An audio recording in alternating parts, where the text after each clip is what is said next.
All right, welcome back to Midweek Mindcheck. And today we're going to be talking about men's mental health. And it is sort of Men's Mental Health Month. On 19th being World Men's Day, I thought it was fitting to just talk about this and, get some clarity on what exactly is going on within us men. Because I think sometimes we forget to talk about ourselves. And men, sometimes we tend to sweep everything under the rug. So to talk to me more about this is Raushni Khanna. And I know men's mental health, you prefer like a men's therapist. But trust me, there are very few out there who actually know what they're talking about as well. Rashni, how are you doing? Welcome back to the show. I'm doing good. Thank you so much for having me. I know, I think, like you said, I was actually going to speak about that there aren't even enough male therapists out there for like Yes, to reach out to. So, honestly, like there are a few, but they seem so busy. I mean, I don't know. They just sometimes I just hard to get in touch with them. So big, like they're so I don't know, like Freud almost, no, overworked or something. no, but also, so like interesting thing, when I was doing the masters, we were Mm, about 55 girls and five mm. men, like in class, doing Wow, the psychology course. So, like that itself says enough that not enough men are choosing the choosing field this, itself. yeah, It's a more feminine field in some way, and because of that, there are not enough professionals out there. And then that leads to also men not feeling comfortable enough sometimes to reach out, yeah. female therapists and not having that sense of support It's with a the, whole loop itself. Yeah, so right, so right. yeah. Um, let's talk about men's mental health now. I mean, Sunday was International Men's Day, and a lot of times there are a lot of stereotypes that have been propagated throughout for men as well, right? Men aren't supposed to cry. Men have to be strong. They have to be the backbone of the family. Although we all know it's a woman who is the backbone of of the family, but men have to put that image up there to be strong and stoic or whatnot. What are some of the misconceptions about men's mental health that we should be breaking away from? I think the most common thing that I get to hear from my male clients, and what we generally hear also, is that men are not as emotional as women, that men are more Mhm. logical. And of course, Yeah. we all have some hormonal differences and things like that. But at the end of it, I think largely it's about men not being taught how to, Yeah. express their emotions or even Yeah. understand what they're feeling. And not being growing up in that environment where they're also like told that you're allowed to feel a certain way or you're Yeah. allowed to cry and things like that. Like a lot of times, some of my male clients have told me that they are crying like after years, like they've not cried in Yeah. years, Yeah. and that's not normal. Like crying is a very normal human emotion. I sometimes happens to me as well. I haven't cried like, I mean, no, I've cried recently, but prior to that, it's been years. Yeah. Yeah. Yeah, exactly. And I think the other very interesting thing I realized when you guys reached out is that 70% of my clients are female clients and only Oh, wow. 30% of my clients are male clients. I think that itself, the percentage itself says Mm. enough that men are also not told that it's okay to seek support or it's okay to seek help. Like, I think today things are changing and more men are trying to reach out for therapy and trying to like hold support for each other, but that's still a very, very small percentage in comparison Right.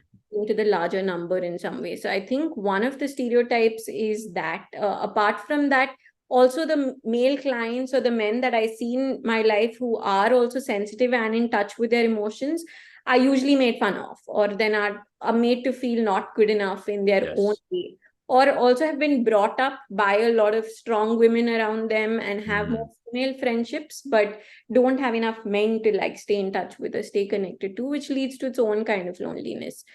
So I think that apart from that, also the kind of interest that they're supposed to have, like just the fact that probably a man wants to groom a lot more or wants Mm. to have certain interests that are again more stereotypically feminine in some way. I think also being made to feel lesser about that, or like I said, just the fact that in my own field there are such less men, Correct. wanting to pursue this field, even if they're genuinely interested in this. And I noticed that there's a slight difference that younger men today, like my younger male clients, say 18, 19, early 20s, are a lot more, I think, expressive with the way they dress up or with the way they Yeah. want to carry themselves, whereas I think the older The men are older one. still trying to like figure that out. So I think these are some very common stereotypes that I see, Mm. in, like my male clients and male friends. Right. Right. Okay. I mean, you mentioned, a lot of guys going into, dressing up or like taking care of themselves a bit more. Like I have long hair, right? So that Yeah. would involve me taking care of it. And that takes a lot of process. Trust me. Like, I know how much a woman goes through who has long hair, like, because it's understandable.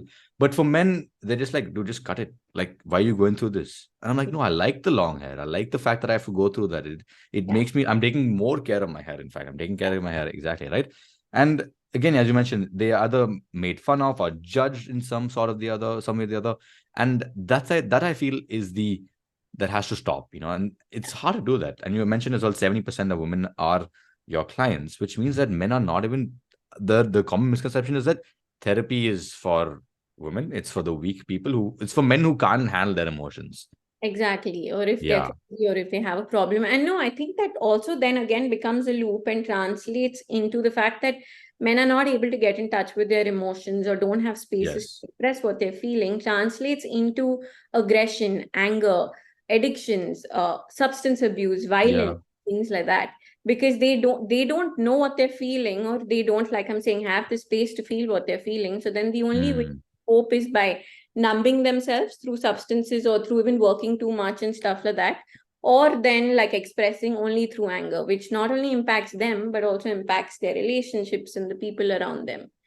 So also, like, the most common complaints that I get from my female Hmm. clients about their male partners, one is that he just doesn't appreciate me enough, or he doesn't like validate me enough, because he probably doesn't know himself how to appreciate himself. Correct. He Correct. doesn't know how to express through words. So I think that's the most common complaint I get. The other is that he doesn't listen to me. He instantly jumps to problem solving. Because again, I think Hmm. men have been told or trained to be the savior or the hero in some way. Hmm.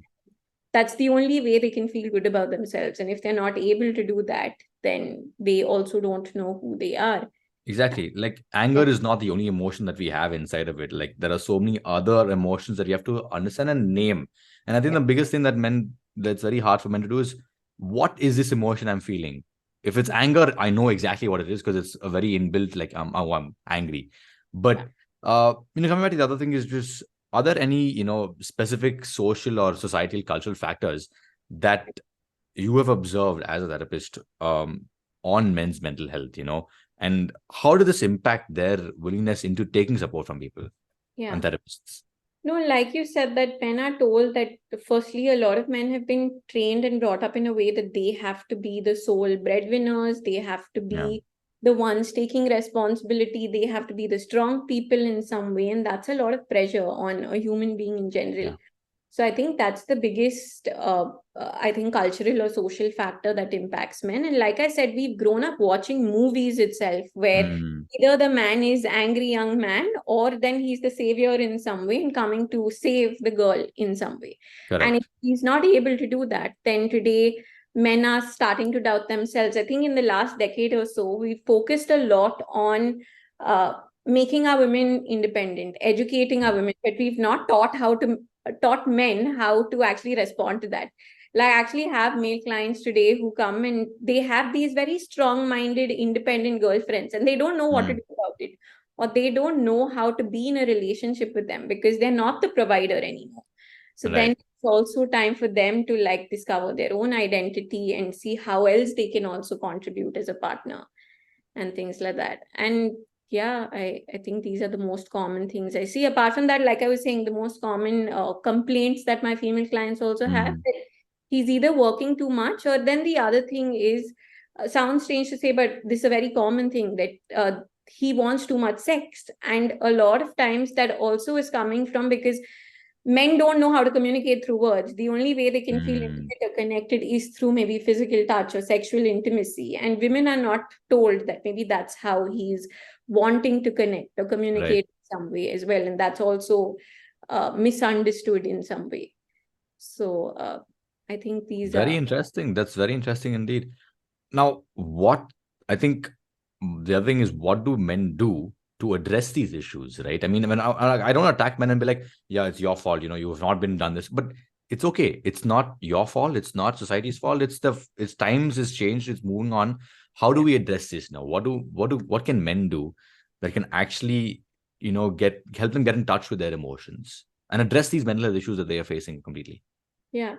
I think actually learning to break the cycle in some way, actually seeking support or normalizing talking about what they're feeling, like just in a friend circle. While okay, sometimes it's a strength that men can like just bond over some Mm, something else, and maybe that's something women can learn from, that you don't always have to also talk about things. mm, While that might be a strength, but also normalizing that you can talk to your guy friends about how you're feeling. You can yeah. express to your guy friends about what you're going through. So maybe starting from there.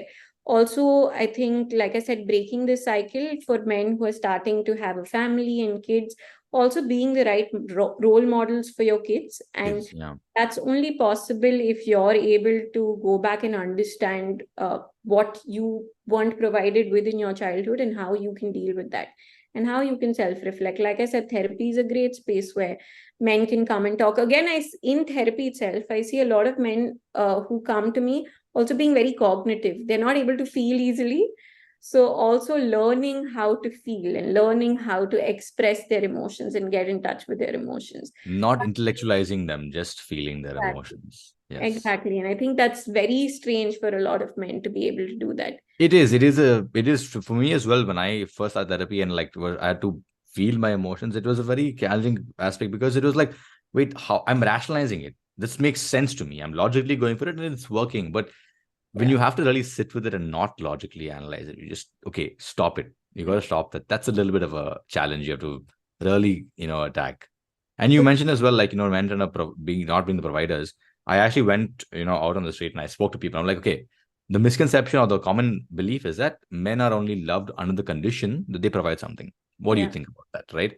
And the Yeah. responses were quite interesting. A lot of men said, yeah, I think that's totally true. A Yeah. lot of females and women were just like, not really. I think it's okay. It's fine if he doesn't provide, as long as he's helping out in certain areas. I'm okay with it. Yeah, no, And because like I said today, women are learning yeah, how to be independent and provide for yes, themselves, but men are not learning how to respond to that, or correct. who they are without that in some way. But I think I will still say that a large part in our country, we've all grown up with very strong conditioning. Like even women Mm, somewhere can say that, I don't need a man who's not working or who's not the breadwinner. But if that's what you've grown up seeing, some are conditioned to also believe that. And that mm. pressure still very much exists. I don't think it's completely gone away. I think it'll be years or decades before we can also have balanced roles and things like that.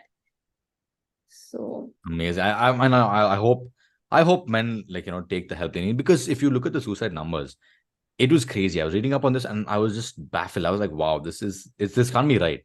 yeah, 70% of suicides are committed by men, yeah, which means there is something very wrong with like with what they're trying to do. Yes, therapy and, like, mental health awareness is very important, but the step that they have to take, the next step is to take the action, that is falling short. And a lot of men are losing their lives because of this. And it's not yeah. because they're weak by any means. I think that's not a thing to say at all. But it's because I think they are not getting the help that they need, right? And Correct. small things, what can we do to try and resolve this and maybe change this number? In fact, there should be 0%, Yeah. but like, Yeah. In an ideally, ideal world, for in an sure. ideal world, yeah. Like, I hope we get there. But no, also just adding to that, so I was just reading an article and it also said that more women are, of course, diagnosed with anxiety, depression, and also Mm. called crazy and emotional. That's only because men are not actually accessing the support and also being diagnosed in some way. So there's Yeah. no diagnosis itself happening, and then it's going unseen. And then suddenly, the only way out is to How it actually is. harm yourself or to take your own life. So, like I was saying, even initially, I think the smallest steps can be just starting off in your own circle. If reaching out to a therapist is too intimidating, or actually Yeah. taking proper support is intimidating, just start off with maybe talking to one friend who you feel a little connected to, maybe reaching out or trying consciously to also access resources that make you feel Yes. seen and heard. Like I was just listening to another YouTube video by Nikhil Taneja. He's recently started a show called Being a Man. And he Mm. calls all these male celebrities where they're talking about their mental health and their vulnerabilities. And it's amazing that today in 2023 Yeah. that's happening. It's amazing you're doing this talk show also over here, Yes. Yes. talking about it. So I think just making use of these resources, these are the smallest things that you can do. And eventually, if you are ready, taking the step to actually talk about what you're feeling, and like I said, breaking the cycle. Yeah. And I think that's the main thing I meant. The breaking the cycle is so important because it's all, I know it's, very unfair to say generational trauma, but it's there and it Yeah. has come down to us. And yes, reading up on certain books, reading up and learning new things about yourself, as well as, getting some new information will really help you get a full, aspect of your life as well. And Yeah. I just hope that men, take their mental health seriously. A lot of times I've heard people in my office itself talk about like how I don't think therapy really works out.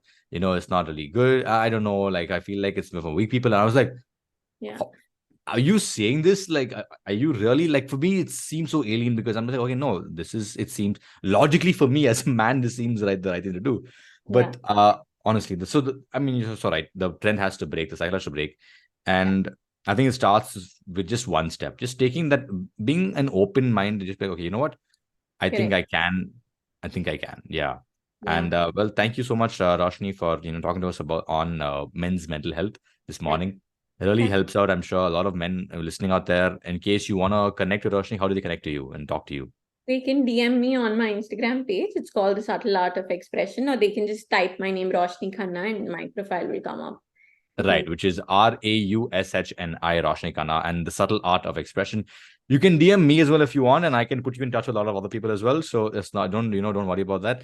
But just know that no one's gonna judge you for taking the help you need. And if your friends are, making fun of you for talking about your feelings, I'd say get new friends. That's about it. Yeah. Yeah. So thank you so much, Raushni, once again, and have a great day and enjoy your morning. Thank you.